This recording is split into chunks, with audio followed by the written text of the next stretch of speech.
성회 첫째 날 첫 시간 우리에게 주시는 말씀입니다. 신약성경 로마서 4장 17절 18절 말씀 제가 봉독해 올립니다. 기록된 바 내가 너를 많은 민족의 조상으로 세웠다 하심과 같으니 그가 믿은 바 하나님은 죽은 자를 살리시며 없는 것을 있는 것으로 부르시는 이시니라. 아브라함이 바랄 수 없는 중에 바라고 믿었으니 이는 네 후손이 이같으리라 하신 말씀대로 많은 민족의 조상이 되게 하려 하심이라. 아멘. 이 시간에는 우리 음연합회 회장님 신윤진 목사님께서 나오셔서 인사의 말씀 잠깐 하시고 또 말씀을 증거해 주실 강사 목사님을 소개해 드리도록 하겠습니다. 할렐루야.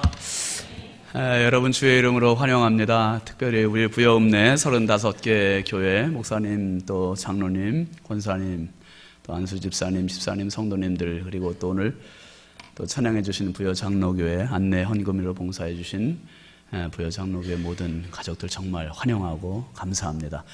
인사말은 이것으로 합니다. 그리고 이번 집회 동안에 정말 오신 분들은 수지 마시였어요. 자랑 많이 하십시오. 진짜예요.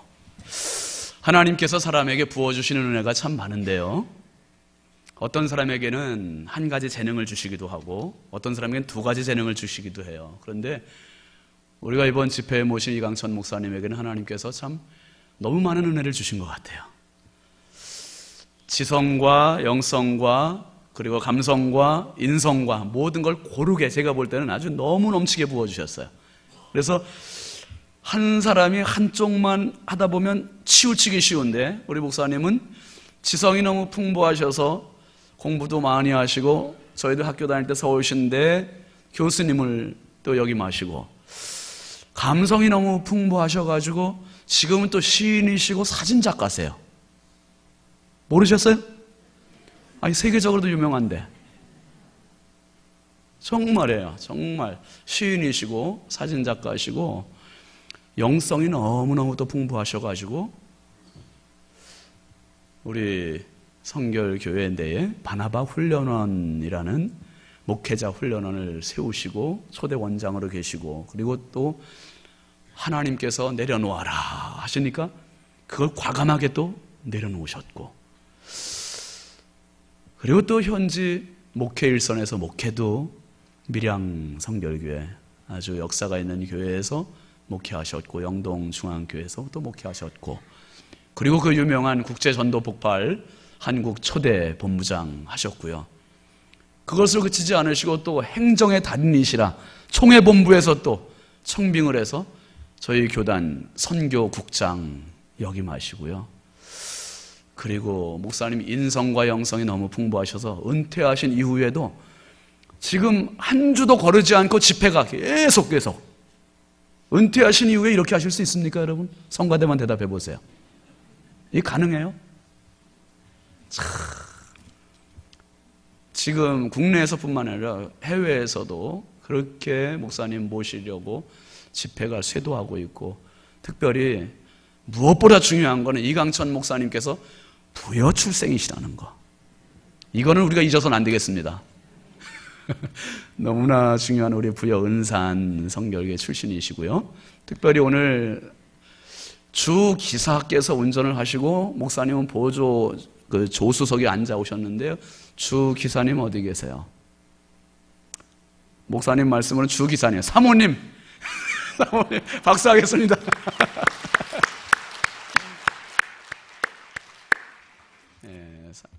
저희들 학교 다닐 때 늘 학생들의 초미의 관심이 그거였습니다. 이강천 교수님이 언제 돌아가실까? 너무너무 약하셔가지고 정말 불면 쓰러질 것 같은 그런 육신을 갖고 학교에서 교편 생활하셨는데 30년이 지났어요. 지금 더 건강해지셨어요.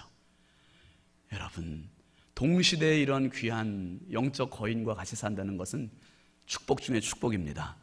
2박 3일 짧은 기간이지만 목사님을 통해서 부어주시는 하나님의 생명의 말씀, 영적인 말씀, 우리 흡족히 마음껏 받고 큰 은혜들 받으시길 바랍니다. 우리 목사님 뜨거운 박수로 모시겠습니다. 나오십니다.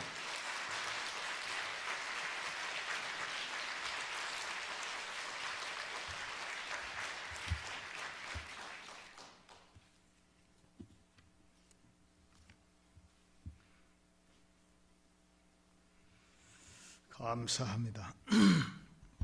이 부여 지역 교회마다 부흥케 하는 축복과 이 자리에 오신 여러분 모두에게 하나님께서 큰 은혜와 복을 부어주시기를 축원합니다. 기도하겠습니다. 하나님 아버지, 이렇게 부여 지역의 교회들이 연합해서 하나님의 은혜를 사모하며 말씀과 성령의 은혜를 기대하오니 주님 친히 이곳에 오셔서 우리에게 은혜를 주시옵소서.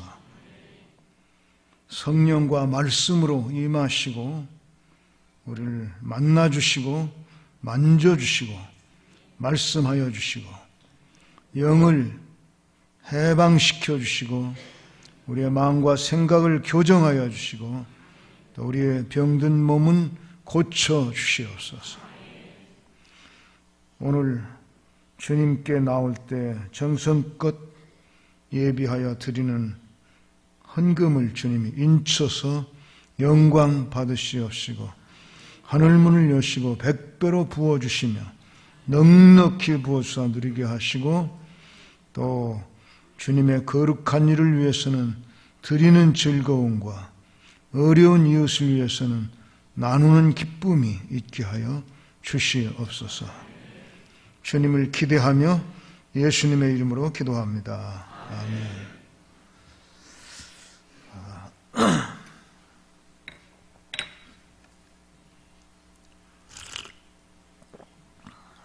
우선 저를 열렬히 환영해 주셔서 감사합니다. 그런데 제가 근래 들어 부흥사도 아닌데 하나님께서 자꾸 이렇게 부흥하는 기회를 주셔가지고 국내외적으로 많이 다니긴 하는데 가는 데마다 이 환영하는 그 모습들이 조금씩 차이가 나요. 그런데 여러분이 굉장히 열렬히 환영해 주셨습니다. 그래서 감사한데 그럼에도 불구하고 1등은 아니에요. 저를 1등으로 제일 열렬히 환영해 준 교회나 단체에서는 어느 정도로 환영하냐면요. 우선 입으로는 할렐루야를 외치고요. 손으로는 박수를 치고요. 발로 막 땅을 굴르더라고요. 예배당을 막 굴렀어요. 그래서 여러분들은 지금 2등 정도 하셨는데 어떻게 1등 한번 할까요? 2등으로 그냥 갈까요? 1등 한번 해보실래요? 제가 다시 올라올 테니까 1등 한번 해보시죠. 자, 이강철 목사님 나오겠습니다. 할렐루야.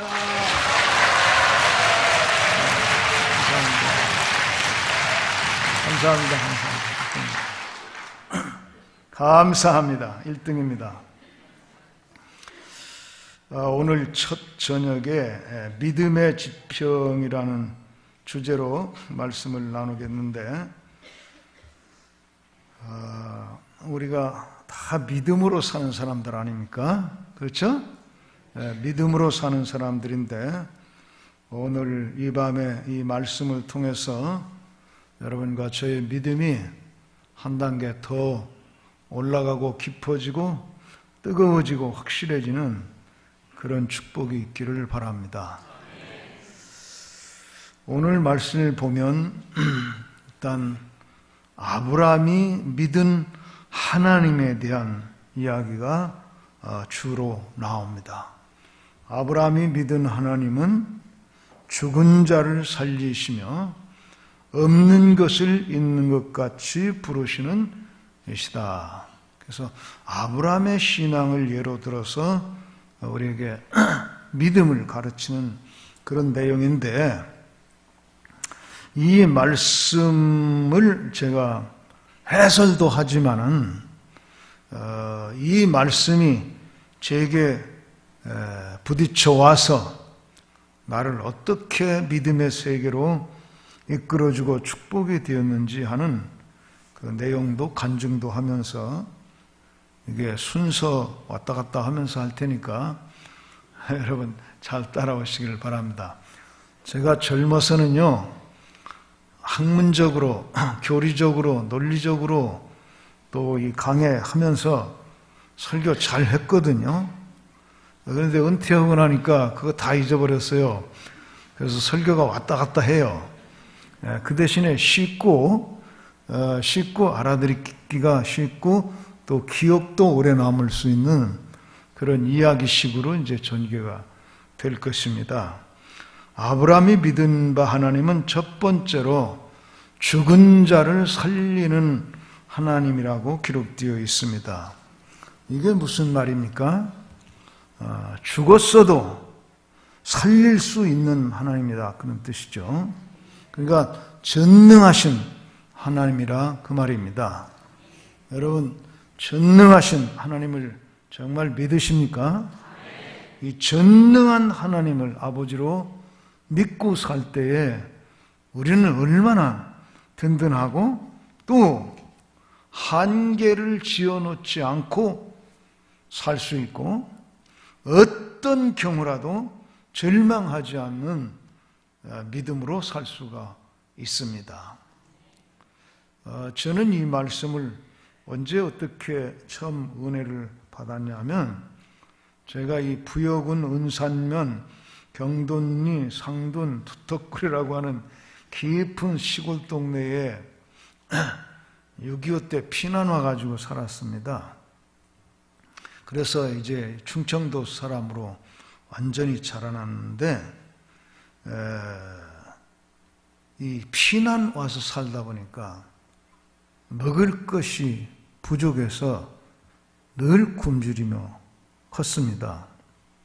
그래서 키도 훌쩍 크지 못하고 이렇게 짤딸막하게 컸고, 이게 뼈도 가늘어가지고 젓가락같이 생겼고 이래요.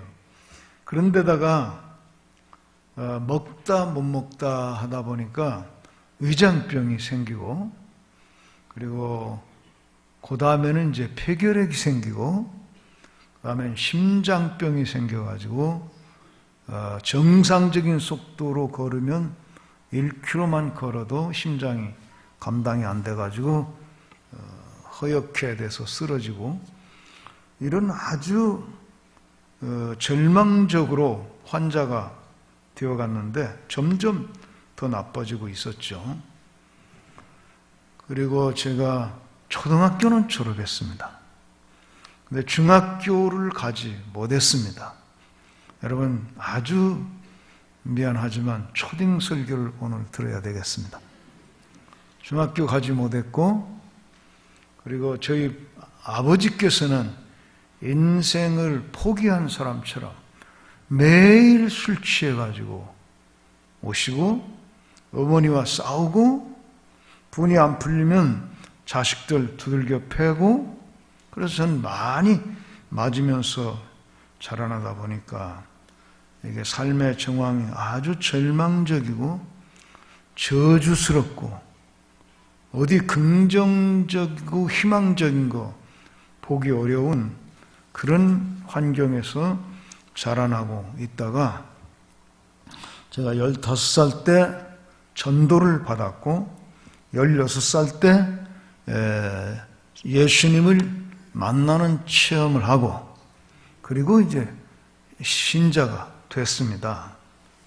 그 예수님을 만나는 체험을 하고 나니까 성경을 더 많이 알고 싶어져서 성경을 구약부터 신약까지 이렇게 읽게 되는데, 읽다가 오늘 읽은 로마서 4장 17절에서 아브라함이 믿은 바 하나님은 죽은 자를 살리시며 하는데, 이 말씀이 내게 굉장한 믿음과 희망을 일으켜 주었습니다.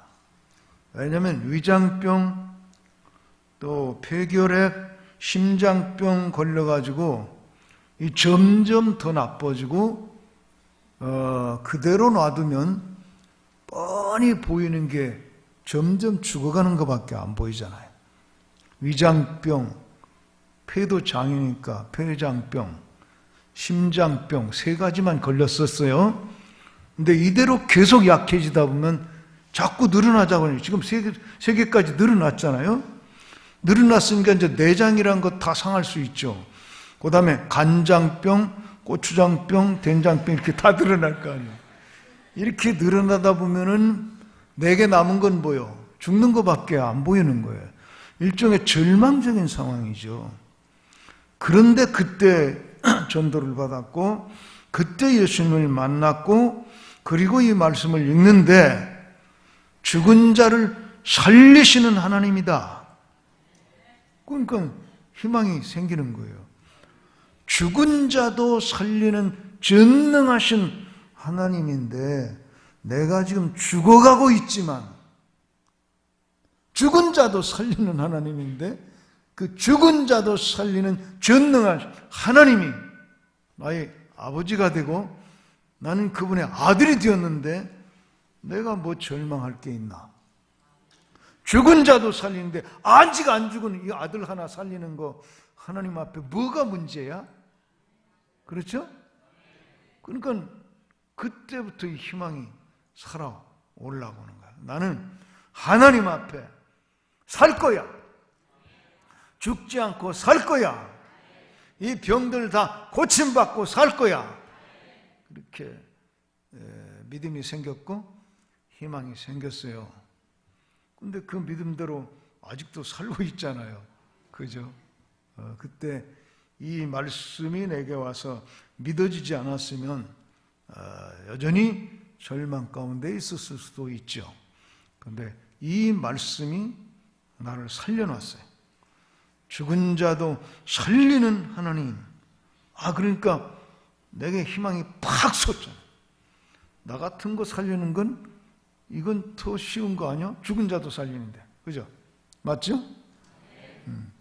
그렇게 은혜를 받았고 제가 살았습니다. 여러분이 믿는 하나님은 죽은 자도 살리시는 하나님이십니다. 이 하나님을 모시고 사는 사람에게는 절망 같은 거 없습니다. 죽어도 살리는데 죽었다고 하는 건 인간에게 정말 아무 소망이 없죠. 끝났어요. 인간 가능성이 끝나도 하나님의 가능성은 거기서부터 겨우 시작되는 거예요. 할렐루야. 그래서 우리는 늘 희망을 품고 사는 사람들이 되는 것이죠. 그리고 나서 이제 제가 좀 자라면서 아브라함이 어떻게 언제 죽은 자를 살리는 하나님을 믿었단 말인가 하고 이걸 연구해 보려고 창세기에 가서 아브라함 이야기를 자세히 읽어봤더니 놀랍게도 아브라함도 나나 여러분이나 뭐 똑같아요. 특별한 거 없어요. 아브라함도 처음에는 신앙생활 초기에는 믿음이 흔들리고 곤두박질 칠 때도 있고 하더라고요. 그래서 아브라함이 죽은 자를 살리는 하나님을 믿지 못할 때 엄청난 실패를 하고 죄를 짓고 하는 모습도 나타나고 그런 과정을 통해서 아브라함이 믿음이 깊어지고 죽은 자도 살리는 하나님을 확신하게 되니까 하나님께 100% 순종하고 헌신하는 그런 믿음의 모습을 보이게 되는데요. 우선 실패한 거 한 가지 얘기하자면 하나님이 아브라함에게 아들을 주겠다고 약속하셨습니다. 그리고 그 아들을 통해서 큰 민족을 이루게 하겠다고 약속했어요. 오늘 여기도 나오죠. 기록된 바 내가 너를 많은 민족의 조상으로 세웠다 하신과 같으니 이렇게 나오거든요. 아들을 주겠다는 약속을 하셨는데 아브라함이 이 약속을 받고 하란을 떠나서 가나안으로 와서 사는데 10년 동안 살아도 아기가 없어요. 그 약속을 받은 지 10년이 지나도 아기가 없어요. 그러니까 믿음이 흔들릴 수가 있죠. 그런데 결정적인 건 뭐냐면 이 약속은 아직 이루어지지 않은 채로 아브라함의 아내 사레가 경수가 끝나는 겁니다. 여러분, 경수가 끝나면 아기 나요, 못 나요? 인간 가능성, 인간의 생물학적 가능성으로는 경수가 끝났다는 건 아기 낳을 수 없다는 것입니다. 자, 이때 아브라함과 사레가 하나님이 아들을 주리라 한 약속을 어떻게 믿어야 되나?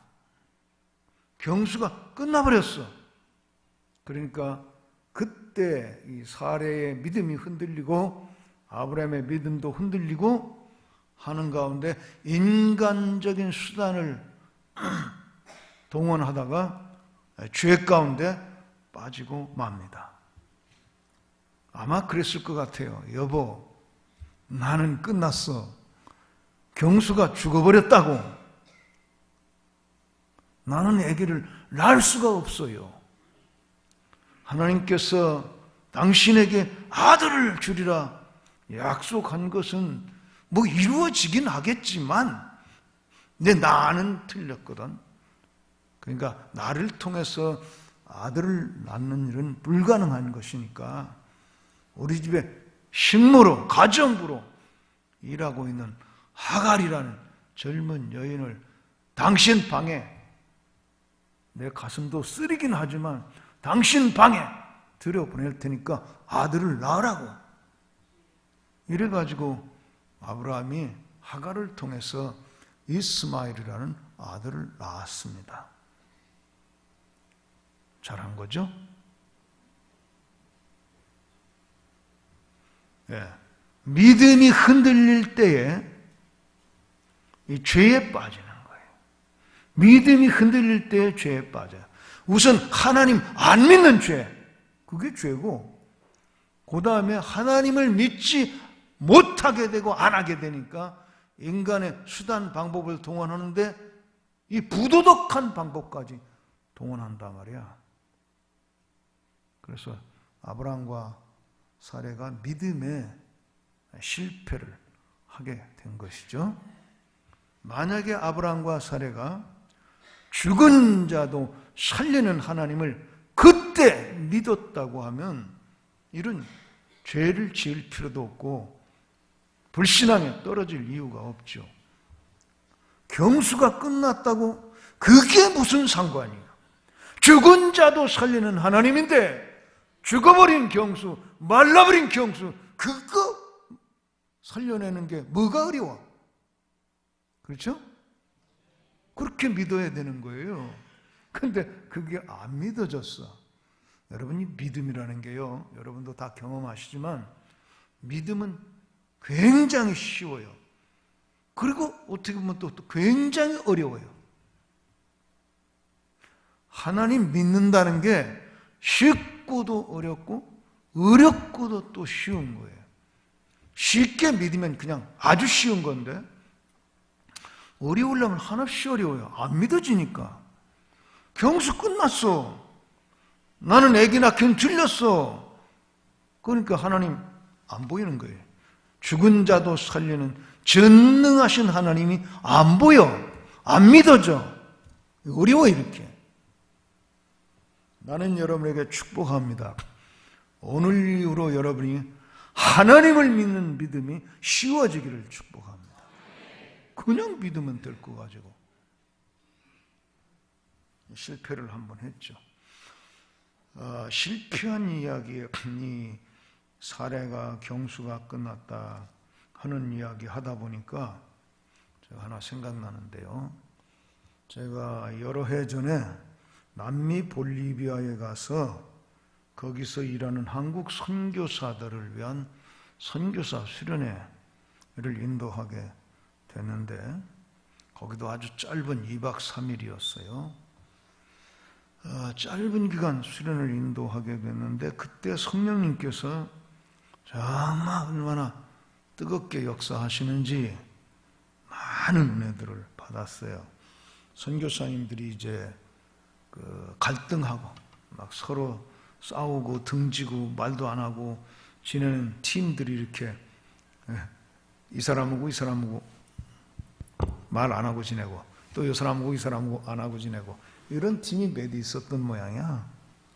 근데 그때 성령께서 임하시고 역사하니까 이분들이 다 그런 죄된 그 죄의 세력에서 벗어나니까 화해가 자연히 이루어지는 거예요. 할렐루야. 은혜 받으면 성령의 능력으로 미움이 사라져요. 그래서 화해가 쉽게 이루어지는 건데 그런 화해의 역사가 일어나서 하여튼 집회 기간 동안에 서로 부둥켜 안고 화해하고 울고 회개하고 하는 이런 역사들이 많이 있었는데 그 중에 또 눈에 보이게끔 하나님의 능력의 역사가 많이 일어났어요. 병 고침을 받는 역사가 일어났는데 저는 안수해서 병 고치는 사역을 하는 사람 아니거든요. 그런데 저는 믿어요. 하나님은 살아계시고 하나님을 사모하고 모여서 함께 말씀 듣고 기도하고 은혜 받는 현장에서는 하나님이 병자도 고쳐주신다. 그걸 수없이 보는데 그때 거기서도 그런 역사가 일어났어요. 턱뼈가 빠져가지고요. 여기에 턱뼈가 여기 걸려 있거든요. 여기서 턱뼈가 빠지면 병원에 가서 맞춰도 한 번 빠진 턱뼈는 또 빠지는 확률이 많아서 이게 잘 안 나서요. 빠지면 말하려고 해도 이렇게 움직이면 아파요. 여기가 이제 걸리니까 아프다고요. 그다음에 음식을 씹으려면 또 여기가 굉장히 아파요. 이게 턱 빠지는 병인데 남자 선교사님 한 분이 이 턱이 빠져가지고 있었는데 말씀 듣는 중에 첫날 그냥 말씀 듣는 중에 은혜 받는 중에 아멘 하는 중에 이게 빠졌던 턱뼈가 올라갔어요. 맞았어요. 맞춰주고 다시 안 빠지는 거예요. 할렐루야. 그래서 그분이 이제 공개적으로 간증을 했고 그때는 몰랐는데 2년 후에 가서 보니까 그때 이 병 고침의 역사가 많이 있었던 거야. 그 중에 남자 선교사님 한 분은 2년 전 그 집회할 2년 후에 내가 갔을 때 이제 보고를 했는데 2년 전 집회할 때에 자기는 위장병 환자라서 잘 먹지 못하고 소화가 잘 안 되고 해서 빼빼 마르고 고생을 했는데 그때 말씀 듣고 은혜 받는 중에 위장병이 치료가 됐다는 거예요. 그래서 이 2년 동안 너무너무 밥 잘 먹고 잘 소화시키고 살 뿐만 아니라 자기가 그때부터 신의의 은사를 받았대. 그래서 그 이후로는 환자들을 위해서 안수하여 기도하면 거의 낫는다는 거야, 다. 그래서 그렇게 감격스럽게. 근데 이 선교지에 가서요, 한국도 마찬가지지만 선교지에 가서 이렇게 환자들 막 기도해서 나서버리면요, 전도가 훨씬 잘 된단 말이에요. 할렐루야? 그래서 2년 동안 막 이 선교 활동이 너무너무 막 활기차고 감격스럽게 하고 있다고 이렇게 고백을 해요. 저는 안수해서 병 고치는 은사가 없는데 그 양반은 내 설교 듣다가 은혜 받다가 자기만 낫는 게 아니라 은사까지 받아버린 거야. 이게 나하고 상관없어. 하나님이 알아서 하시는 거지. 여러분, 혹시 여러분 중에 오늘 오신 분 중에 심각한 육체의 질병이 있으신 분 있으면 이번 집회 기간 때문에 낫기를 사모하고 은혜 받아보세요. 그리고 또 한 분이 있었는데 여자 선교사님인데 그 집회 첫 번째 가서 집회할 때에 55세 된 싱글 결혼하지 않은 여자 선교사님이 계셨는데 이분은 35세 때부터 경수가 안 나온다는 겁니다. 35세부터 안 나오는 건 너무했잖아요. 이건 늙어서 안 나오는 게 아니라 병들어서 안 나오는 겁니다. 그래서 뭐 결혼도 안 하고 그냥 선교사로 또 헌신해서 이렇게 살아왔는데 그 20년 동안 이 신장이 불완전하고 또 얼굴이 푸석푸석 붓고 경수는 안 나오고 이런 상태에 있었는데 그 2박 3일 동안 말씀 듣고 기도하고 찬송하고 은혜 받고 하는 동안에 이게 치료가 돼버린 거예요. 나서 가지고 집에 갔더니 경수가 나오기 시작하는 거예요. 할렐루야. 아니 아예 죽어도 살리는 하나님인데 20년 안 나오던 경수 나오게 할 수 있단 말이에요. 하나님은. 할렐루야. 그래서 경수가 매달 정상적으로 나왔는데 이젠 늙어서 안 나온다고 그렇게 말합니다. 뭐 늙으면 끝나게 하나님이 만들어 놓았으니까. 그래서 하나님은 전능하신 죽은 자도 살리는 하나님입니다. 아브라함과 사라의 경수가 끝났어도 하나님이 아들을 주기로 약속했으므로 나올 거야. 경수가 죽었으면 어때? 다시 살릴 수 있는 하나님인데 이렇게 믿었어야 된단 말입니다. 그런데 그렇게 안 믿고 인간의 수단을 동원해서 하다 보니까 죄짓고 하게 된 거죠. 그때 하나님이 너무 기분 나빠하셨어요. 성경에 그거 기분 나빠했다 이렇게 기록된 데는 없는데 제가 연구해 보니까요 하나님이 되게 기분 나빠하셨어요. 어떻게 아느냐? 창세기 15장 끝부분에 가보면 이스마엘이 태어난 횟수가 아브라함 86세 때 이스마엘 그렇게 죄를 짓고 아들을 낳았다고, 약속의 아들이 아닌 부정한 방법으로 아들을 낳은 게 86세야. 그리고 16장에 넘어가면 아브라함 99세 때에 하나님이 나타나셔서 아브라함 책망하는 이야기가 나옵니다. 그래서 그 적어도 만 13년 동안 창세기 기록이 끊어져 버리고 13년 만에 나타나신 기록이 16장에 나오는데 거기 보면 이렇게 책망합니다. 이놈아, 내 앞에서 행하여 완전하라.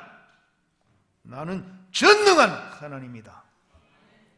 그 말은 13년 전에 불완전해서, 뭐가 불완전해? 믿음이, 여기서는 도덕적으로 잘못한 것도 포함되겠지만 근본적으로 도덕적 잘못을 책망하는 게 아니라 믿음의 잘못을 책망하는 거야. 나는 전능한 하나님인데 왜 안 믿었냐 이놈아, 그 얘기예요. 13년 만에 나타나셔서 13년 전에 불신앙으로 죽은 자도 살리는 하나님을 믿지 않은 불신앙적 행동을 13년 만에 나타나셔서 책망하고 있는 거예요. 그렇다면 하나님은 13년 동안이나 기분 나빠가지고 아브라함 한 번도 그동안 안 만난 거지. 여러분, 우리 믿는 사람들에게 가장 가악한 형벌 중에 하나는 하나님이 침묵하시는 거예요. 아브라함에게는 하나님이 13년 동안 침묵하셨다. 너 상대하고 싶지 않다 이거. 여러분 생각해 보세요. 여러분 같으면 믿어주지 않는 아들, 딸하고 상대하고 싶겠어요? 예를 들어볼까요?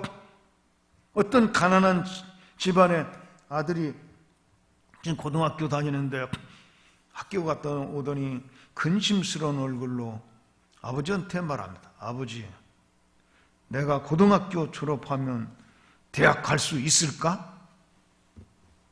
왜? 너무 가난해서 아버지가. 그러니까 아버지가 있다가 야 이놈아 그거 걱정하지 말고 부지런히 열심히 공부나 해. 내가 반드시 너 대학에 보내줄 거야. 그때 이놈이 또 다음날 학교 갔다 오더니 아빠 나 진짜 대학 보내줄 거지? 그래 이놈아 공부나 하라니까 이놈 자식. 다음날 또 학교 갔더니 아빠 나 진짜 대학 보내줄 거지? 어허 이놈 자식 봐 이거 한 번 말하면 믿어야지만. 다음날 또 학교 갔더니 아빠 나 진짜 대학 보내줄 거지? 계속 이러고 있다면 걔 대학 보내주고 싶겠어? 안 싶겠어요? 차라 이놈아 안 보낼 거야 이놈아 이러고 끝날 거야 아마. 그렇죠? 하나님도 지금 내가 아들을 주겠다 약속했으면 믿고 기다려야지. 경수가 끝나면 어때? 경수가 죽으면 어때? 죽은 자도 살리는 하나님인데 여러분 어디까지 믿어야 돼요 우리가? 어? 진짜 이 하나님 믿느냐고요. 그래서 사실은 하나님은 아브라함하고 상대하고 싶지 않은 거야. 그런데 아직도 상대하고 싶은 마음이 그대로 없을지도 몰라. 그런데 하나님은요, 하나님 당신이 약속한 것은 틀림없이 이루시는 하나님이거든.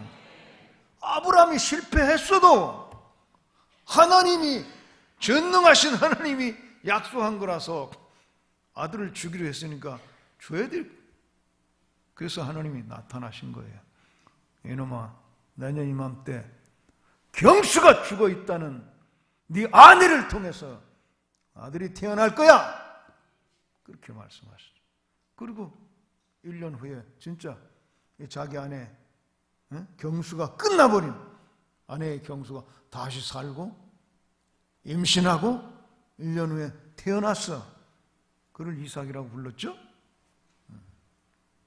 그러니까 아브라함이 그때부터는 이제 흔들리지 않는 믿음으로 죽은 자도 살리는 하나님을 믿었다. 경수가 끝났는데? 그래서 애기 낳을 수가 없다 그래서 자기들은 죄 지으면서 아들을 하나 만들었는데 그게 아니야. 하나님은 죽은 자도 살려. 끝난 경수도 살려. 할렐루야. 그러니까 이제 그때부터 믿었는데 죽은 자도 살리는 하나님을 믿게 되니까 아브라함은 100% 하나님 그냥 신뢰하고 흔들리지 않는 믿음으로 순종하고 헌신하는 모습을 보이게 돼요. 그 경수가 끝났던 사라에게서 태어난 이삭이 자라고 있는데 하나님께서 아브라함에게 그 이삭을 내게 번제로 바쳐라 이렇게 명령하는 거예요. 자, 번제라는 건 양이나 소나 비둘기를 잡아서 각을 떠서 잘라서 장작에 불을 피우고 태워서 연기로 올라가게 하는 제사가 번제야. 그러면 아브라함이 자기 아들 이삭을 번제로 바치게 되면 이삭은 사는 거요, 죽는 거요? 죽는 거로 의미하죠? 근데 그 명령에 대해서 아브라함은 이런 반곡, 이의제기도 안 하고 알았습니다. 그리고 이삭을 하나님이 지정한 장소로 모리아산으로 데리고 가서 진짜 이삭을 바치려고 잡아서 태우려고 칼을 들었잖아요. 그때 하나님이 멈춰라. 이제야 네 믿음이 완성되었다 인치신 거죠. 그리고는 내가 수풀에 양을 걸어 놨으니까 그 양을 잡아서 번제로 바쳐라 이렇게 말씀하셨어요. 그런데 아브라함이 그 엄청난 명령에 어떻게 순종하지요? 이삭을 바치라는데 이삭이 죽는 건데 어떻게 그걸 실행하는 거죠? 보니까 히브리서 11장 17절부터 19절에 보면은 아브라함은 시험을 받을 때 믿음으로 이삭을 드렸으니 그는 약속들을 받은 자로 돼 그 외아들을 드렸느니라. 그에게 이미 말씀하시기를 내 자손이라 칭할 자는 이삭으로 말미암으리라 하셨으니 그가 하나님이 능히 이삭을 죽은 자 가운데서 다시 살리실 줄로 생각한지라. 그러니까 이걸 두 가지를 지금 보시는 거예요. 하나님이 아브라함에게 약속의 아들을 주셨고 그 약속을 아들을 통하여 하늘의 별과 같이 바닷가의 모래같이 네 자손이 번성하리라 약속을 주셨단 말이에요. 그런데 이삭을 번제로 바치라고 하면 이삭이 죽는 걸 의미하는데 번제로 바쳐서 이삭이 죽는다 할지라도 하나님의 약속은 성취될 것이니까 하나님의 약속이 성취되려면 이삭이 다시 살아나야 되는 거야. 그런데 하나님은 죽은 자도 다시 살리는 하나님이니까 하나님이 알아서 내가 번제로 바치면 하나님은 다시 이삭을 살려서 하늘의 별같이 바닷가의 모래같이 번성하게 하실 것이야. 그걸 믿었기 때문에 전혀 흔들림 없이 이삭을 바치러 간 겁니다. 그래서 실제로 이삭을 바쳤다 할지라도 번제로 다 태워서 없어졌다 할지라도 하나님이 만들어내면 그 이삭 다시 살아나게 한다 이거야. 다 흩어진 원소들 하나님이 다 모아가지고 뿅 하고 이삭 살아나게 하면 하는 거야. 그만큼 전능하신 하나님, 그 전능하신 하나님을 아브라함은 콱 믿고 아무 의심하지 아니하고 흔들리지 아니하고 하나님 말씀대로만 순종하면 되는 거다. 할렐루야. 여러분의 믿음이 여기까지 확실히 성장하게 되기를 축복합니다. 흔들리지 않는 믿음. 그 다음에 아브라함이 믿은 바 하나님은 또 어떤 하나님이었느냐? 없는 데서 있는 것으로 부르시는 하나님이다. 쉽게 말하면 아무것도 없어도 하나님 있으라고 하면 있어진다 이거야.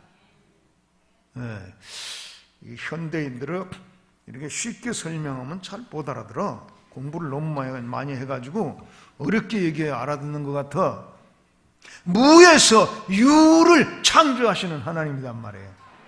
이렇게 어렵게 하니까 다 알아듣네. 무에서 유를 창조하는 하나님. 아무것도 없어도 있게 하실 수 있는 하나님이야. 아브라함은 그 하나님을 믿었다 기록해 놓았는데 이거 왜 여기다 기록해 놓겠어요? 너희들도 그렇게 믿으라 그거지. 그죠? 여러분 아무것도 없어도 있게 하실 수 있는 하나님, 그 하나님을 정말 믿으십니까? 그러면 우리 대담해지고 아주 커지고 마음과 생각이 커지고 삶이 커질 수밖에 없어. 저는 우선 이 어려서 처음 예수 믿을 때 그때 배경은 이 피난민으로서 먹을 게 없다고 그랬잖아.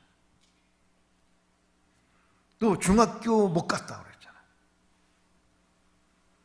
이렇게 그래서 제가 살던 동네가 사실은 충청도라고 했는데 다른 별명이 있어요. 제가 살던 동네는요, 업고도, 업고군, 업고면, 업골이었어요. 무슨 말인지 알아들으세요? 네. 먹을 것이 없어요. 그래서 업고도야. 건강도 잊어버리고 없어요. 업고군이에요. 배운 것도 없어요. 업고면이에요. 앞뒤 아무리 둘러와도 희망이 없어요. 업골이 그런데 살았어요. 그런데 살았는데 딱 이 말씀 읽는데 없는 데서 있게 하시는 하나님이다. 희망이 생기는 거예요. 할렐루야? 그죠? 하나님은 진짜 없는 데서 있게 하신 걸로 창세기에도 그렇게 나오잖아요. 깜깜할 때 하나님이 빛이 있으라! 빛이 생기잖아요. 공중에 새가 날으라! 아무것도 없었는데 새가 날라와요. 바다엔 물고기가 놀아라! 그러니까 아무것도 없었는데 물고기가 쫙 생겨요. 이게 창조의 하나님이란 말이에요. 그러니까 창조의 하나님은 없어도 있게 할 수 있어요. 그냥 내가 하도 없고면 억구리에 살았는데 이런 없는 데서 있게 하시는 하나님을 만나고 믿으니까 단번에 이사를 가버렸죠. 어느 동네로 이사 간지 아세요? 네? 그렇지. 입구면 입구로 이사를 딱 하는 거야. 그 여태 잘 먹고 잘 살았잖아요. 그렇게 내게 믿어지니까 내게 희망이 생기기 시작했죠. 희망이 생겨서 말씀 붙들고 기도하라. 없는 데서 있게 하시는 하나님, 나 지금 먹을 것도 없고 공부한 것도 없고 뭐 희망도 없고 그러지만 다 있게 하여 주시옵소서. 이렇게 기도할 수 있었고, 그때부터는 이 희망의 에너지가 내 인생을 끌고 가는, 죽은 자도 살리시고 없는 데서 있게 하시는 하나님을 만나니까 내게 긍정의 에너지가 솟아나고 희망의 에너지가 솟아나는. 할렐루야. 그래서 이제 그 아브람 연구로 다시 들어가면, 아브람은 언제부터 어떻게 없는 데서 있게 하시는 하나님을 제대로 믿게 되었을까 하고 보니까 역시 이 부분에서도 아브람 초기 신앙에서는 흔들려요.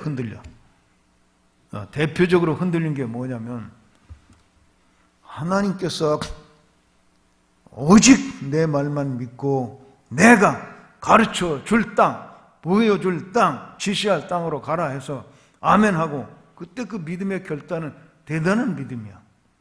하나님 따라갔더니 하나님께서 이제 가나안에 오니까, 여기다 내가 너와 내 자손에게 이 땅을 주노라. 그 가나안 땅을 주신단 말이에요. 그러니까 아브라함은 얼마나 큰 기대를 가지고 거기 이제 살기 시작했겠어요. 하나님이 나와 내 후손을 위해서 하나님이 준비한 땅. 굉장한 기대감이 있죠? 거기 살았어요. 살아봤더니 그리 와가지고 첫 번째 해에 경험하는 게 뭐냐면 기근이야. 가뭄이 들고 기근이 와서 먹을 게 없어. 농사가 다 말라 죽고 풀조차도 말라 죽어서 양들이 뜯어먹을 풀도 없는 거야. 이런 기근이 찾아오는 상황이 되었습니다. 자, 이것이 아브라함의 입장이라고 생각하지 말고 여러분들이 그 자리에 있다고 생각해 보세요. 여러분 어떻게 하시겠어요? 하나님이 주신 땅에 와서 살기 시작했는데 기근이 들었어요. 오자마자 IMF가 터진 거예요. IMF가 말하자면. 응? 먹고 살 게 없는 거야. 그러니까 여러분이나 내 생각이나 아브라함 생각이나 똑같은 거지. 야, 아무리 하나님이 주신 땅이라 해도 그렇지 먹을 건 있어야 살지야. 할 수 없다. 우리가 1년만이라도 어디 풍년 데 가서 먹고 살다가 다시 돌아와야지. 하나님이 주신 땅이라도 먹고는 살아야지. 이렇게 된 거예요. 아브라함과 사라가 이렇게 된 거예요, 지금. 그러니까 우리 말에 금강산도 식후경이라는 말이 있는데, 그때 아브라함과 사라는 하나님도 식후경이야. 아무리 하나님이 주신 땅이라도 굶으면서 이걸 지킬 수는 없지 않냐? 응? 죽으면서 이 땅에 그냥 남아 있을 수 없지 않냐. 그래서 애굽으로 내려갑니다. 여러분 같으면 굶으면 굶으리다, 죽으면 죽으리다, 그냥 여기서 죽자. 그리고 먹을 것도 없는 그 땅에 남아있을 만한 순교자적인 믿음을 다 가지고 계시죠? 흔들려. 하나님도 식후경이야. 아니, 먹고 살기 위해서 돈은 벌어야지. 먹고 살아야 하나님도 공경하지. 우리 보통 그런 생각 나도 모르게 하게 되잖아요. 아브라함도 마찬가지로 하나님이 주신 땅이라도 뭐 먹을 건 있어야지. 잠시만이라도 애굽으로 가서 먹고 살다가 다시 돌아오더라도 그렇게 하자 하고 애굽으로 내려갔어. 애굽으로 내다갔다가 자기 아내 빼앗길 뻔하고 시급하고 안 되겠다, 야 죽어도 하나님이 주신 땅으로 돌아가서 죽어야지. 그러고 아브라함과 사라가 간으로 돌아갔습니다. 돌아가서 성경에 보니까 굶어 죽었다 이렇게 기록되어 있지 않습니다. 살았어요. 어떻게 살았는지 자세하게 기록이 안 나왔지. 애굽에 내려갔다가 자기 아내 뺏길 뻔하고 다시 빨리 돌아가자 하고 가나안으로 돌아왔어요. 1년 가기 전에 돌아왔단 말이에요. 응? 돌아와서 굶어 죽었다는 기록은 없어요. 오히려 돌아와서 살았는데 나중에 보니까 318명이나 일꾼을 거느리고 살아가는 아브라함이었더라고. 보니까 머슴이 318명이야. 그러니 대부호로 산 거지. 할렐루야. 여러분, 금강산은 식후경일지라도 하나님은 식전경이야. 못 먹어도 하나님 뜻대로 살아야 돼. 못 먹어도 하나님 먼저 우리가 예배하고 그분부터 공경하는 게 신앙이지. 하나님이 밥 한 숟가락 그것만 또 못한 하나님은 차라리 안 믿는 게 낫지. 만약에 하나님이 이게 테스트한 건데, 아브라함 믿음을 키워주려고 테스트한 건데, 하나님이 기대한 믿음은 그거야. 하나님은 없는 데서도 있게 하시는 하나님이기 때문에 지금 여기 기근이 들고 가뭄이 들고 아무것도 먹을 게 없다 할지라도 하나님은 살아계시다. 하나님은 없는 데서도 있게 하시는 하나님이다. 그거 믿고 하나님 바라보는 걸 기대했던 거예요, 하나님은. 그런데 아브라함이 첫 테스트에는 합격을 못하고 먹을 걸 찾아서 애굽으로 내려갔죠. 나중에 보니까 아브라함의 아들 이삭 때에도 또 한 번 기근이 왔어. 그래서 이삭도 애굽으로 내려가려고 하는데 그때는 하나님이 밤에 꿈에 나타나셔가지고 애굽으로 내려가지 마! 아브라함 때는 내버려 둬봤더니 내려갔단 말이야. 이삭도 내려가려고 하는 거 내려가지 마! 내려가는 건 하나님 뜻이 아니다. 여러분, 신앙생활 하다가 먹고 사는 문제로 내려가지 마세요. 이게 상징적이야, 내려간다는 말은. 먹고, 이 세상에 먹고 입고 자고 의식주 이런 문제를 가지고 하나님 중심으로 사는 그 가난에서 애굽으로 내려가지 말라고. 근데 어쨌든 한번 아브라함은 실수를 하고 실패를 경험했고 다시 돌아와 가지고는 하나님하고 살아보니까 없어도 사네. 없어도 사네. 할렐루야. 없어도 있게 하시는 하나님이네. 그걸 이제 아브라함이 체험하니까 그 믿음이 확 생겼어.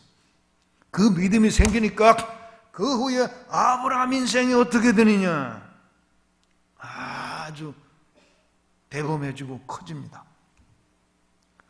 그 이야기 가운데 하나가 뭐냐면 이제 롯이 자기 아버지가 일찍 죽은 조카 롯을 아브라함이 데려다 키웠잖아. 롯이 자라감에 따라서 롯도 이제 장가도 가야 되고 자기 또 죄금 나서 따로 살기도 해야 되니까 살림 미청 하라고 양을 나눠줬단 말이에요. 양을 나눠줬더니 그 양치는 목동들이 일꾼 머슴들이 아브라함의 양을 치는 목동들하고 롯의 양을 치는 목동들하고 자꾸 충돌이 있어 싸우게 되는 이런 일이 벌어졌어요. 그 다음 아브라함이 보니까 이러다가는 종놈들의 싸움이지만 결국 주인들에게도 영향이 이게 있어가지고 조카와 이 삼촌 사이에 오해가 생기거나 이런 게 생기면 안 되겠고, 그리고 특별히 그 주변의 이방인들, 하나님 알지 못하는 사람들도, 가난한 사람들도 주변에 살고 있는데 이래가지고는 안 되겠다. 하나님의 영광을 가리게 될지도 모르겠다. 이런 생각을 아브라함이 하고 아예 땅 자체를 분할해서 나눠 갖도록 해서 서로 충돌이 일어나지 않도록 해야 되겠다. 이런 생각을 하고 롯과 이제 땅을 나눠 가지게 되는데 아브라함 보니까 정말 어떻게 이게 가능한가 싶을 정도로 하고 있는 거예요. 봐라 조카야, 하나님이 우리에게 주신 땅이 여기 이렇게 있지 아니하냐. 니네 목동들하고 우리 목동들하고 충돌이 자꾸 일어나는데 이래서는 안 되겠다. 땅을 아예 나눠 갖고 서로 충돌하지 않도록 해야 되겠는데 네가 봐서 이 땅들을 둘러봐라. 둘러봐가지고 네가 좋은 땅, 네가 원하는 만큼 가져라. 네가 좌하면 나는 우할 것이요, 네가 우하면 나는 좌하리라. 그랬더니 롯이 눈을 들어 땅을 살펴보고 이 요단강 들녘이 있는 동쪽을 선택해요. 삼촌, 나 이쪽 차지하고 살게요. 그리고 줄을 띄우는 거예요. 뭐 줄 띄웠다는 얘기까지는 안 써놨지만 롯이 원하는 만큼 차지하는 거야. 그러니까 아브라함, 오케이, 그럼 나는 더 서쪽으로 이사 가마. 그래서 서쪽으로 이사를 갔어요. 서쪽으로 이사 가면 어디로 들어갔냐면 헤브론 골짜기라고 하는 데로 들어갔는데, 이 헤브론 골짜기는 황무지예요.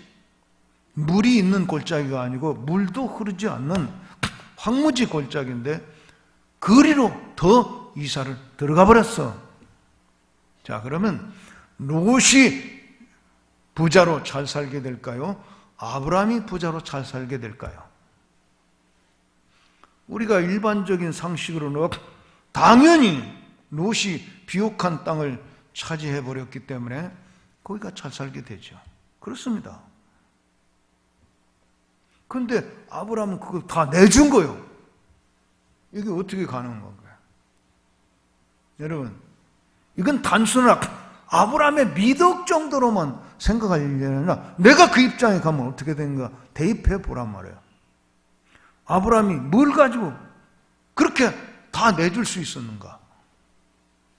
아브라함 마음속에 없는 데서도 있게 하시는 하나님 믿었고, 그리고 아브라함이 먼저 선택한 거예요.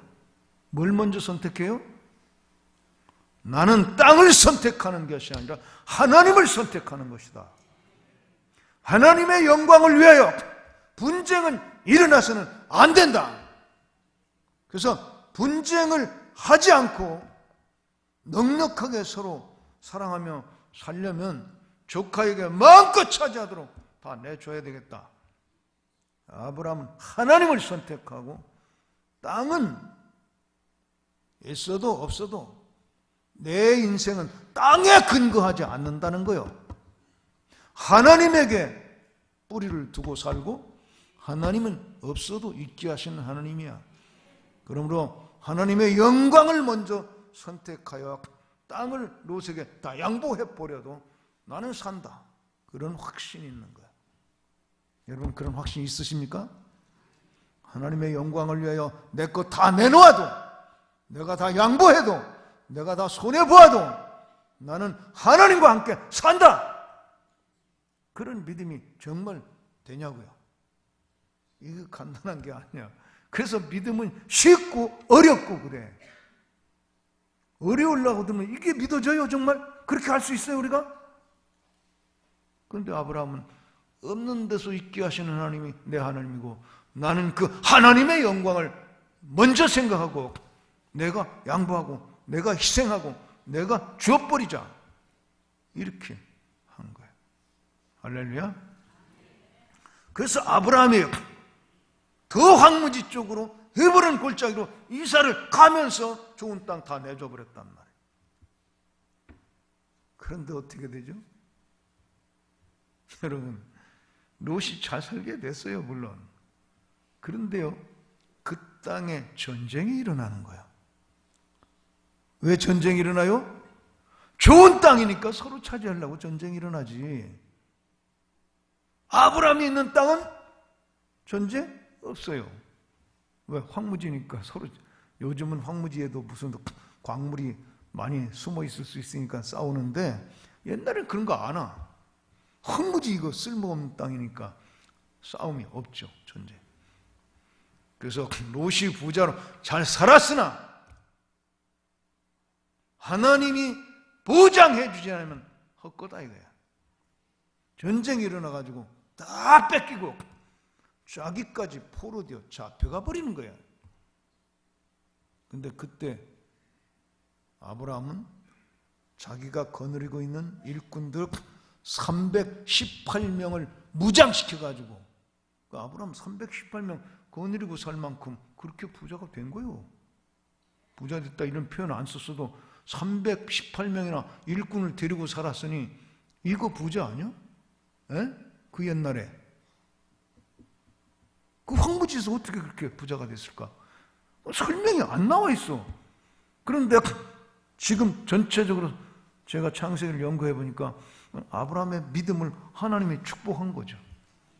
없는 데서 있게 하신 하나님이 그래 네가 나를 선택했으므로 내가 주마. 하나님이 주시면 주는 거지. 할렐루야. 그래서 아브라함이 자기 모슴들 318명을 거느리고 밤에 쳐들어가서 사로잡혀 있는 롯을 찾아오잖아요. 아브라함 없이는 롯은 살 수가 없었어요. 그래서 육신의 안목으로 땅만 선택한 롯은 자기 인생 감당이 안 돼가지고 사로잡혀가는 인생이 됐지만 하나님을 선택한 아브라함은 하나님의 복을 받아서 누릴 뿐만 아니라 롯을 살려내는 역할을 한다고요. 그러니까 우리가 진짜로 나만 잘 사는 게 아니라 다른 사람까지 잘 살게 만들고 다른 사람까지 살려주는 인생을 사는 게 더 복된 인생인데요. 그렇게 되려면 믿음으로 살아야 되는 거예요. 하나님과 함께 가야 되는 거예요. 그 정도 아니에요.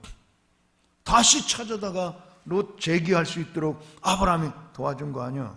그 롯이 또 잘 살아. 잔슨은 나중에는 롯이 사는 소돔과 고모라 죄악이 너무 많아서 하나님 유황불로 심판을 해버리니까 불바다가 또 되네. 그럼 뭐야? 그 잔뜩 쌓아놓은 거 다 불바다 되는 거. 이 보장 없는 인생은 이렇게 된다. 하나님 제일주의로 사는 사람이 아니요, 롯은. 그런데 성경에 보면 소돔과 고모라를 멸망시키는 중에도 하나님이 아브라함을 생각하사 롯을 먼저 건져내셨더라. 네. 왜?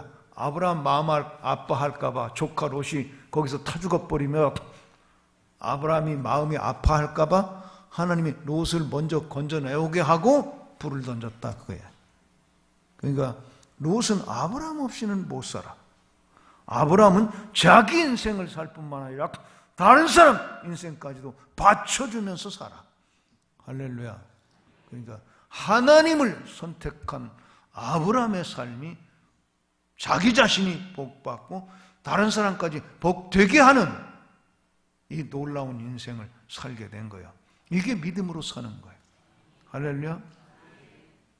여러분, 우리가 하나님의 영광을 위하여 내가 손해볼 수 있는 용기가 있다면 그건 믿음입니다. 내가 손해봐도 없어져도 있게 하실 하나님 믿기 때문에 담대하게 그렇게 할 수 있는 거지. 할렐루야.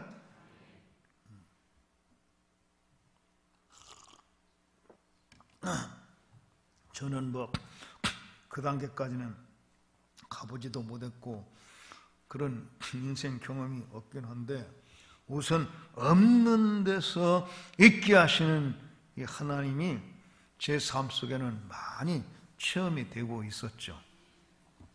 제가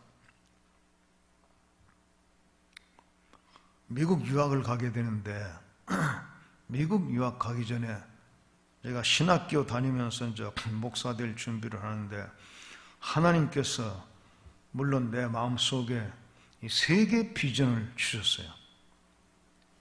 세계 비전이 뭐냐면 천하만민 모든 족속이 너로 말미암아 복을 얻으리라 하신 하나님이 아브라함에게 주신 약속. 그러니까 아브라함 연구하다가 나는 그걸 또 깨닫고 받았지. 땅의 모든 족속이 너로 말미암아 복을 받으리라. 하나님은 아브라함 한 사람 불러서 구원해놓고 땅의 모든 족속 천하 만민이 다 구원받고 복받기 원한다. 그 역사에 너가 쓰임받아야 된다.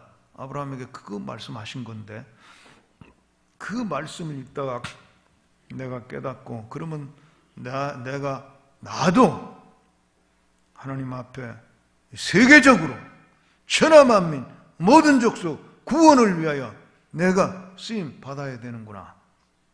그래서 기도하다 보니까 미국 유학 다녀와야 되겠다. 이런 막 간절한 꿈이 생겼어요.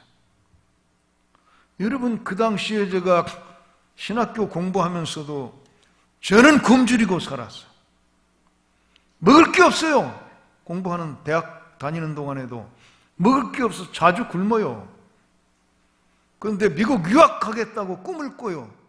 이게 안 어울리지 않습니까? 이게 가능한 겁니까? 에? 나는 믿었어요. 왜? 나 지금 아무것도 없어.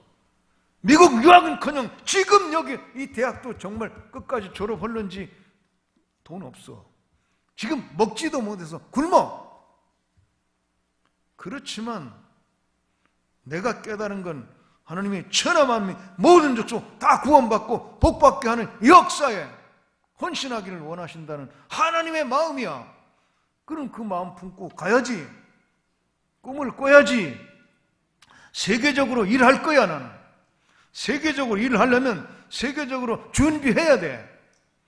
그래서 하나님, 나 이 일을 위해서 미국에 유학 보내주세요. 기도했고 난 유학 갈 걸 확신했습니다. 그래서 그냥 큰 소리 치기 시작했지. 나 미국 유학 갈 거다. 봐라! 내가 갔다 와서 다시 간증하마. 막 친구들에게도 후배들에게도 선배들에게도 큰 소리 꽝꽝 치면서 미국 유학 갈 준비했죠. 가게 됩니다. 할렐루야. 돈이라는 건 있다가도 없고 없다가도 있고 뭐 돌고 도는 게 돈인데 뭐. 할렐루야. 그래서 저는 이 없는 데서 있게 하시는 하나님을 딱 믿고 그분에게 기도할 수 있다. 이런 특권을 가졌을 때 한계가 없다는 것을 알았어요. 현재 얼마나 가지고 있느냐, 그게 문제가 아니야. 없는 데서 있게 하시는 하나님의 뜻에 맞는 거냐, 이것만 물어보면, 이것만 알면 되는 거예요. 할렐루야? 그러니까 우리가 믿음으로 산다는 건 그런 거예요. 그냥 믿는 거예요. 그랬더니 유학 다녀옵디다. 여러분 이해가 되실지 모르겠는데 저는 목회하다가 은퇴한 사람이 아니고, 목회도 옛날에 하긴 했지만 마지막 은퇴가 훈련은 개척해서 세우고 거기서 20년 일하다가 은퇴를 했어요. 목회하다가 은퇴하면은 여러분 교회 목사님 은퇴할 때 은퇴하고 나서 굶느니 먹느니 이렇게 살게 놔두지 않으실 거잖아요. 은퇴하셔도 은퇴한 후에도 궁핍하지 않게 사실 수 있도록 이렇게 대우해 드릴 거잖아요. 맞죠? 그렇게 하고 있다고 교회마다. 그래서 저는 교회 목회로 은퇴한 게 아니고 훈련은 하다가 은퇴했기 때문에 훈련은 돈이 없는데요. 싸는 것도 없고 매달 수입도 아주 지극히 적어서 훈련은 원장 20년 했지만 20년 동안이 내 생활비가 제일 적은 거예요. 교수할 때보다 적고 목회할 때보다 적고 또 총회에서 일할 때보다 적어. 적지만 뭐 그게 많으냐 크냐가 내가 일하는데 기준이 아니고 하나님이 원하시는 거냐 이게 기준이니까 불평 없이 다 했단 말이에요. 근데 문제는 은퇴하는 게 문제예요. 은퇴하면 그나마 제가 은퇴할 때는 68에 은퇴했는데 적어도 2년 동안은 왜 2년이냐면 만 70이 되면은 이 교단에 들어오는 연금이 있어서 연금 조금 나와요. 근데 2년 동안은 적어도 미리 은퇴하니까 2년 동안은 제 생활비 자체가 없어요. 있긴 있었지. 국민연금 받는 거 한 달에 28만 원. 그거 외에는 없어요.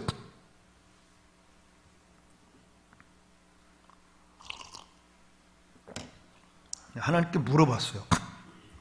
하나님, 은퇴할 때가 됐다고, 나는 분명히 하나님이 은퇴할 때가 됐다는 음성을 듣고 은퇴했는데, 하게 되는데, 물어봤어요. 내가 은퇴하면 뭐 먹고 살죠?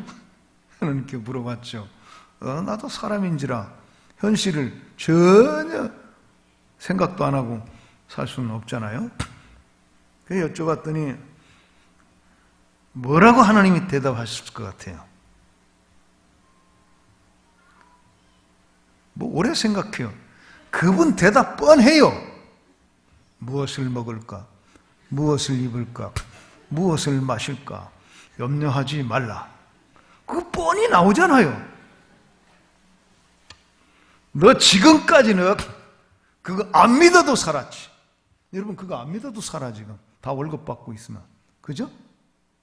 그거 언제 믿고 안 믿고 할 그거 테스트 해볼 경험도 별로 없을걸?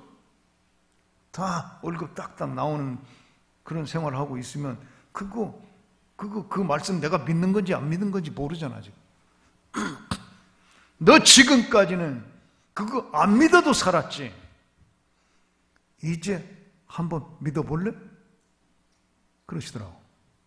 근데 여러분 솔직히 말해서 은퇴라는 건 다 보장된 자리에서 은퇴하고 쉬다가 가는 건데 이제서야 나는 믿음 훈련을 받는 거요.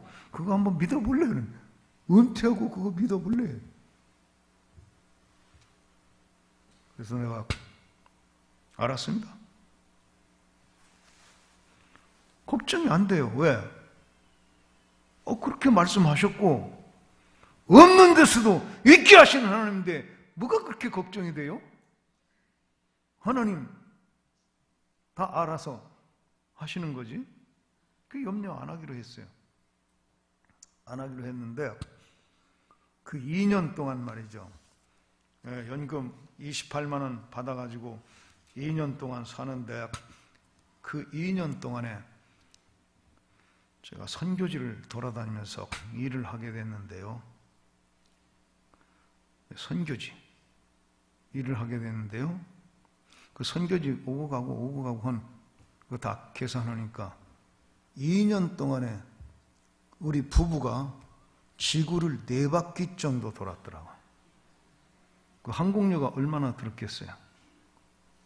한 바퀴 도는데 지구 한 바퀴 돌면 1인당 약 600만 원이 들어갑니다. 그러면 한 바퀴 돌 때마다 둘이 가니까 1200만 원이야.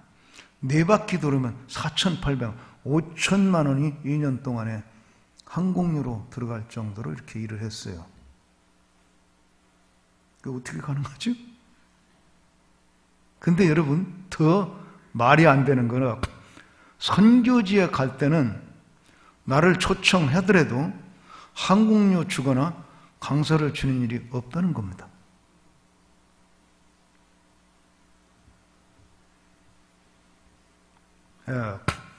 이런 믿음이라는 건 쉽고도 어렵고 어렵고도 쉬운 건데 하나님 말씀대로 믿는 게 믿음이야.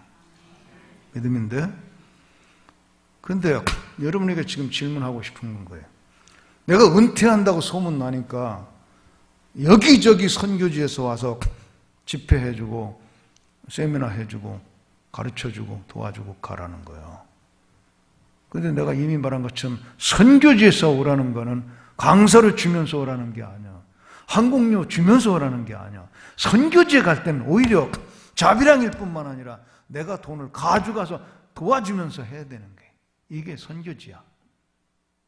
그러면 내가 간다고 대답해야 돼요? 못 간다고 대답해야 돼. 일단 대답할 때부터. 한 달에 28만 원은 나와. 간다고 대답해야 돼? 못 간다고 대답해야 돼?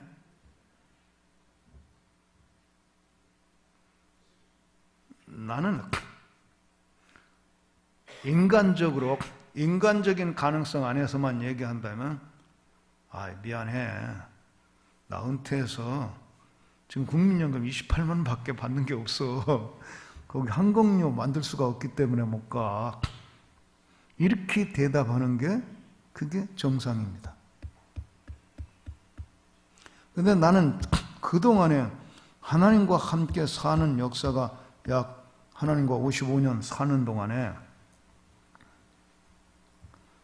하나님은 살아계시고 하나님은 죽은 자도 살리시고 하나님은 없어도 있게 하시는데 하나님이 원하시는 거 할 때는 불가능이 없다는 걸 난 알게 됐어요. 그래서 돈이 있느냐 없느냐 따지는 게 아니라 예를 들어서 페루에서 와서 선교사 수련회 해달라 그러면 이게 내가 가는 게 하나님 앞에서 옳은 거냐? 가면 하나님 나라의 역사에 뭐 조금이라도 쓰임 받는 거냐? 의미가 있는 거냐? 그거를 분석해보고 따져보고 하나님께 기도해보는 거지. 돈이 항공료가 거기까지 갈 항공료가 어떻게 만들어질 거냐? 이거 먼저 따지는 게 아니야. 왜냐면 내 마음속에는 하나님은 없어도 있게 하시면 있어버리는 거니까. 지금 돈 없어. 페루까지 날아갈 항공료 없어. 그렇지만 그게 가야 되는 거라면 가는 거야. 그래서 기도해보다가 초청하는 대로 다 간다고 대답했어요. 28만 원짜리가 다 간다고. 1년 내에 2바퀴 도는 거니까 2,400만 원 들어가더라도 다 간다. 믿음으로 사는 건요 너무 재밌어요. 전혀 불가능해 보여요. 나는 어디서 이 항공료가 다 만들어질지 나도 몰라요. 그렇지만 이건 하나님이 원하시는 거고 내가 관광여행 가는 거 아니고 하나님 나라에 사역하러 가는 거니까 나는 간다. 갔어요. 이렇게 간증했더니 우리 집사람 옆에 앉은 어느 교회에서 집사님이 묻더래요. 사모님, 이강천 목사님이 선교하러 간다고만 하면 막 후원금 가지고 오는 사람들이 기다리고 있는 모양이죠. 그런데 제 아내가 뭐라고 대답했냐면 아니요, 다 자비량이에요. 자비량. 우리 돈으로 하는 거다 이거. 선교 후원금 받아서 하는 게 아니란 말이에요. 그건 또 무슨 소리야? 그럼 그동안에 저축해 놓은 게 많은 모양이네? 그것도 아니야.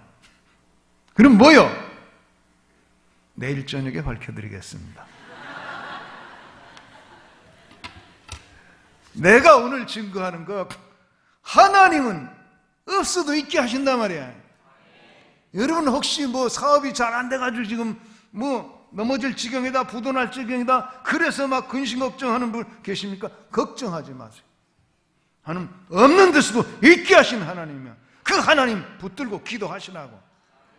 내가 몇 년 전에 인도네시아 자카르타에 가서 현지 목회자 세미나 강사로 가가지고 강의한 다음에 금, 토일, 주말로 그 믿음교회라는 한인교회에서 붕회를 하게 됐는데 거기서 선포했다고.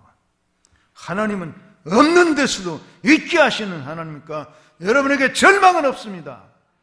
지금 직장이 없고 돈벌이가 없어도 좌절하지 마시오. 기도하시오.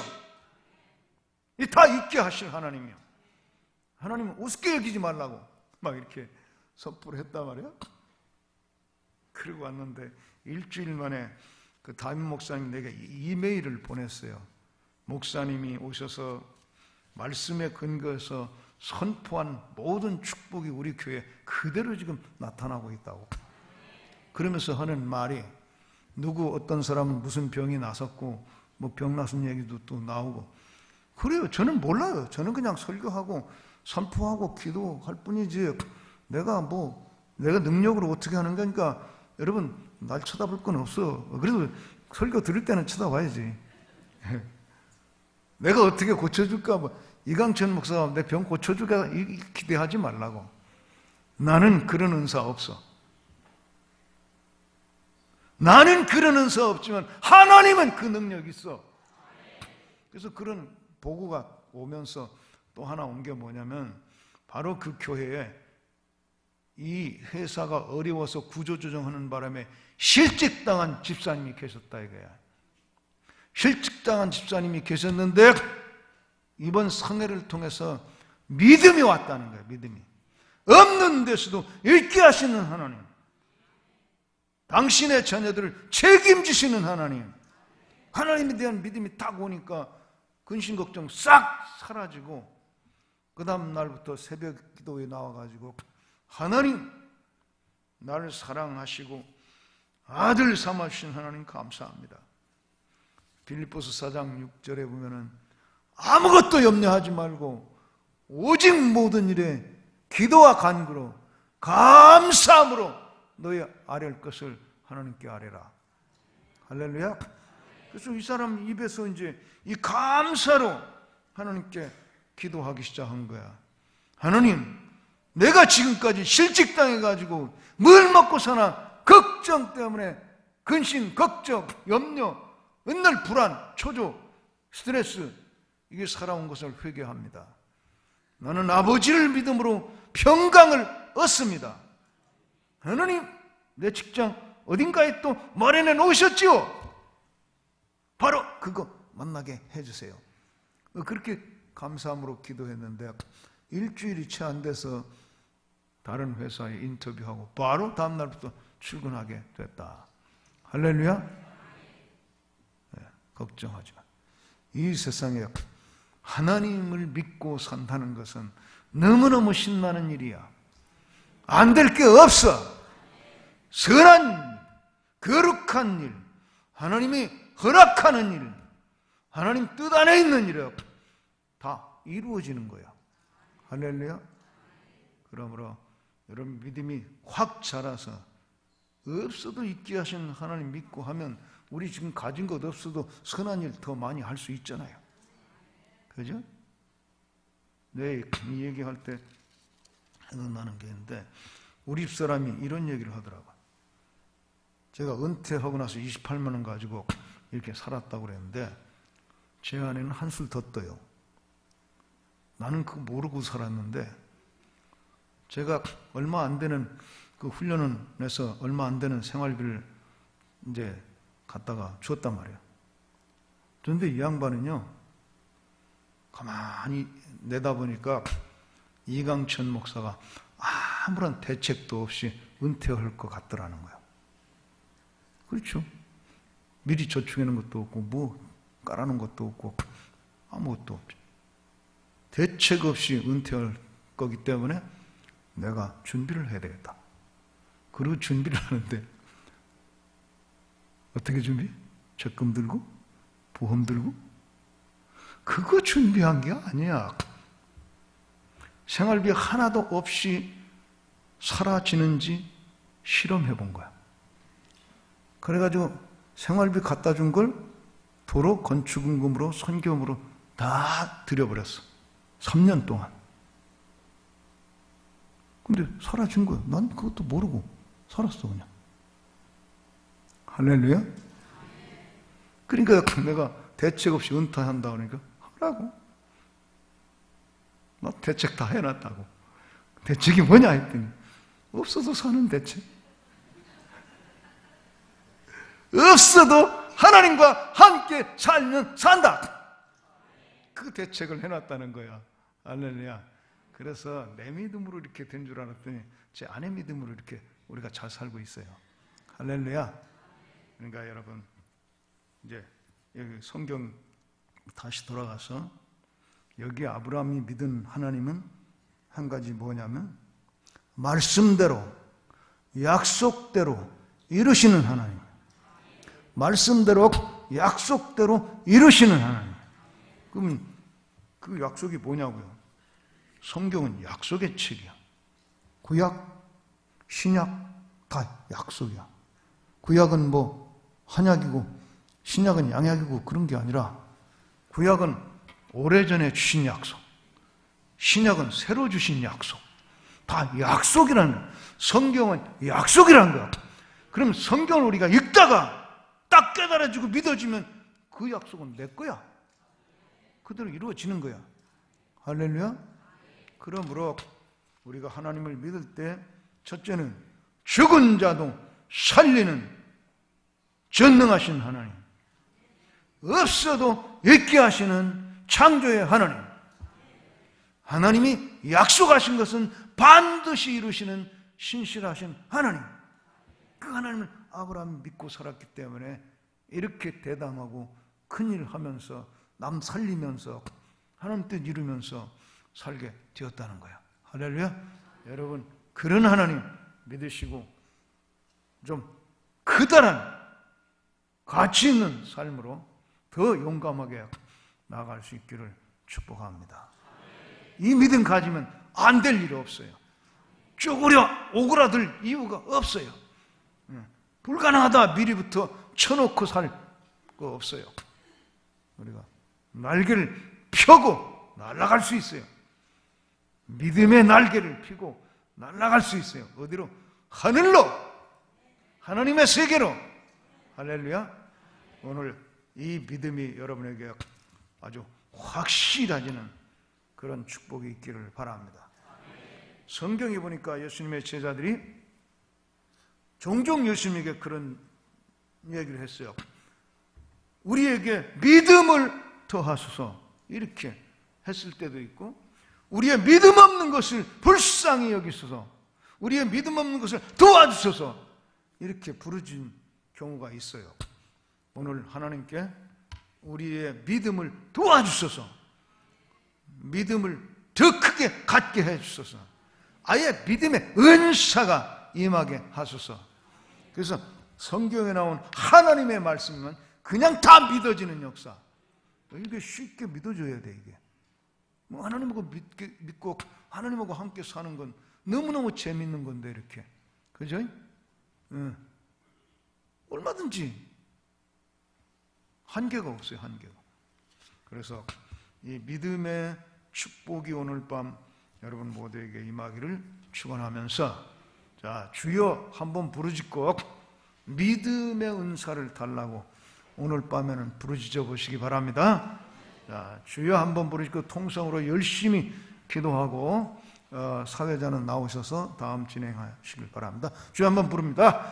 주여!